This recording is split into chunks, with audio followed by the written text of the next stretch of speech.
J'ai toujours été assez fascinée par les gestes que je ne savais pas faire en tant que danseuse. Et quand je regarde les artisans ou quand je regarde par exemple la langue des signes, je trouve qu'il y a beaucoup de musique, beaucoup de vocabulaire qui est intéressant d'observer, de collecter et puis d'essayer de transformer, de décaler dans une écriture chorégraphique. C'est la démarche imaginée et résumée par l'intéressée elle-même pour construire sa création artistique, un projet qui s'inscrit dans le cadre d'une résidence menée jusqu'en 2026 sur le territoire de la communauté de communes de Mirecourt-Dompierre par Anne Marion, danseuse et chorégraphe de la compagnie vosgienne L'Aéronef. Un geste à soi, c'est le nom qu'elle lui a donné et que l'on va découvrir ensemble. J'ai choisi de rencontrer différentes personnes pour nourrir mon projet de boîte à gestes. Cette boîte à gestes qui est un outil de collecte de vidéos qui circule sur le territoire depuis le mois de septembre.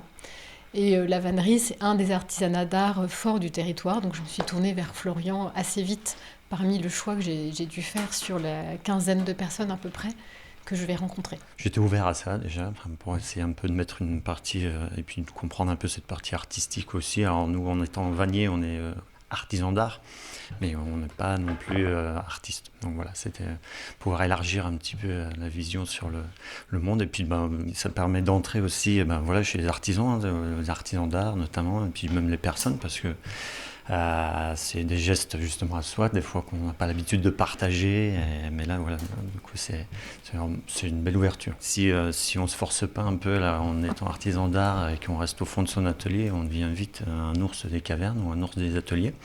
Mais ouais, c'est sûr que faut rester vigilant là-dessus pour pas se désociabiliser non plus, mais pour garder une partie de contact avec l'extérieur. Et là, c'était une belle opportunité justement.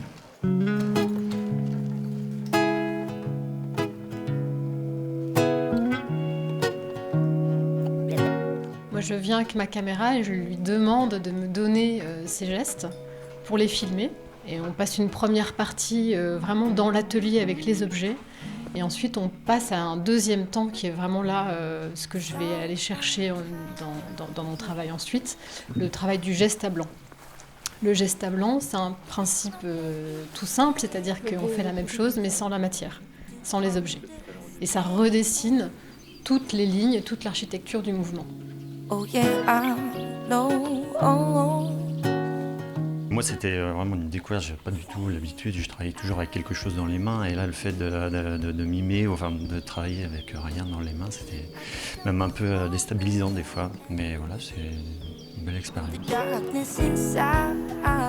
Des tournages multiples pour nourrir cette boîte, dont la première maquette, baptisée Un bouquet de gestes, a récemment été projetée au cinéma Rio de Mirecourt devant tous les participants, puis en séance tout public au musée de la Lutherie à l'occasion de la Nuit européenne des musées. Et puisqu'on est dans ce lieu, restons-y un instant. Hey, si vous voulez voir un corps de rêve, regardez bien, c'est Rabo et Racra. On est prêt. Attention, tu es filmé. Et oui, c'était filmé, mais en coulisses, aucune tension palpable, avant une performance duo offerte au public. Mais si cette fois on parle toujours du geste, c'est celui du luthier dont il s'agit.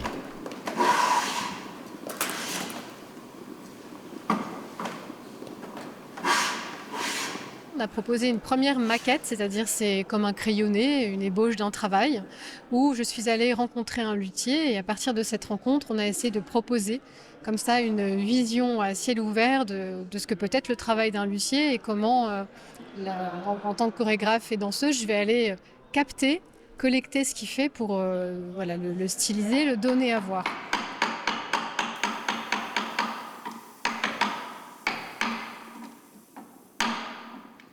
La démarche, de faire un lien entre l'artistique, l'artisanat d'art, l'artisanat d'excellence, m'a tout de suite paru intéressante parce que de toute façon, dans la réalité du luthier, c'est déjà ce qui se passe. On est sans arrêt à côtoyer l'art, l'artistique, l'excellence. Et du coup, c'est vrai que quand Anne m'a présenté ce projet, j'ai tout de suite vu l'intérêt de mettre un peu en lumière cette réalité. Et puis après, l'ultime partage, c'est de restituer ça à un public pour le faire rentrer un petit peu dans l'intimité de la lutherie et du spectacle.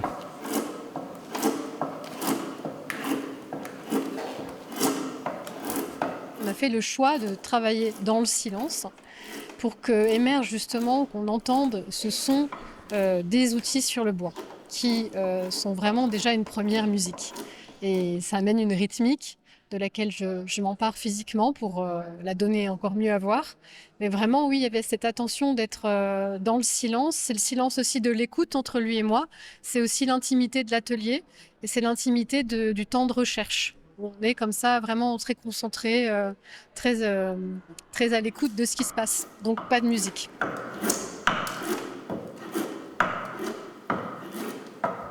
C'est vrai que quand on a discuté du projet en amont, la question d'utiliser des nappes sonores s'est posée. Et puis au fait, très naturellement, en faisant des démonstrations pour que Anne ait le visuel des gestes, on a tout de suite vu que dans le visuel, il y avait aussi le son et le rythme parfois que ça provoque. Et du coup, assez vite, on s'est dit que la nappe sonore, on l'avait par la gestuelle. Pas la peine d'ajouter autre chose. Et d'ailleurs, dans les questions de Anne, effectivement, une question qu'on me pose souvent, d'ailleurs, est-ce que vous écoutez de la musique quand vous travaillez ? La réponse est non, c'est rare, parce qu'en fait, souvent, je fais trop de bruit.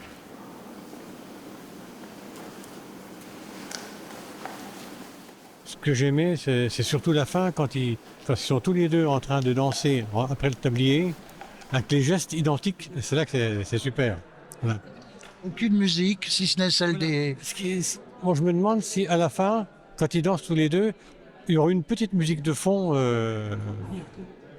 Vraiment, c'est tout. Mais le reste, c'est bien quand on entend vraiment le bruit de chaque outil, en parallèle avec les gestes, bien entendu. On ne s'imagine pas tous ces gestes, tous ces bruits, même si on a l'habitude de les entendre et de les voir, réinterprétés autrement. Et puis j'ai découvert Yves-Antoine danseur à la fin.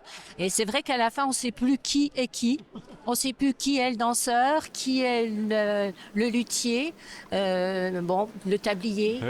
Oui, la venotte du luthier, donc c'est un tablier un petit peu particulier puisqu'on n'a pas de sangle qui passe derrière le cou. Il y a un croisé de lacet qui permet de ne pas fatiguer sa nuque, en fait, quand on le porte toute la journée. Donc c'est typique de Mirecourt. La venotte, c'est vraiment le tablier du luthier de Mirecourt. C'est une prise de rythme, et c'est ça aussi qui m'intéresse, c'est d'avoir j'ai envie d'appeler ça audace, d'aller chercher la danse là où elle est a priori pas du tout, et puis de donner à voir en fait la beauté du geste qui est chez chacun. Le temps des copains. En fait, on détaille les syllabes. Copain. Autre lieu, dans cette salle, à Dompère, et pour une toute autre approche du geste, il s'agit cette fois de le danser.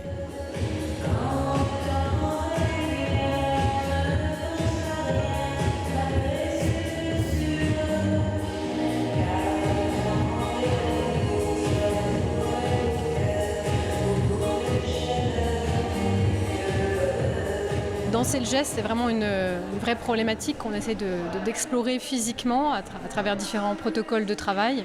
Le travail avec la matière et le travail sans la matière à blanc.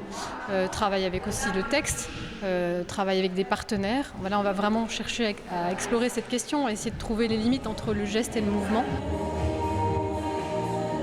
Et cette vingtaine de participants a suivi, dirigée par Anne Marion et 2 autres chorégraphes, 4 séances pour y parvenir, chacune et chacun s'investissant dans l'exercice pour différentes raisons. Je suis Anne depuis plusieurs années dans le cadre de ces projets de danse et j'avais envie de me remettre plutôt à la danse. Ça faisait quelques années que je ne dansais plus et dans ce cadre-là, ce projet de danser le geste était assez fort pour moi dans cette notion de territoire et de récolter des gestes et de nous les approprier pour en faire quelque chose de collectif. Professionnellement et bénévolement, j'avais un petit peu du mal à gérer mes émotions et je me suis rendu compte que en fait, j'arrivais mieux à m'exprimer avec mon corps qu'avec ma voix. Donc j'ai pas trouvé des cours d'expression corporelle, mais j'ai trouvé un cours de danse contemporaine avec Anne et ça m'a vraiment plu. Donc on a fait un certain nombre de projets et aujourd'hui, quand elle nous propose quelque chose, moi j'y vais les yeux fermés. Pour cette résidence artistique menée sur le territoire de la communauté de communes de Mirecourt-Dompère, beaucoup de travail en perspective pour différents rendez-vous fixés au public jusqu'en 2026.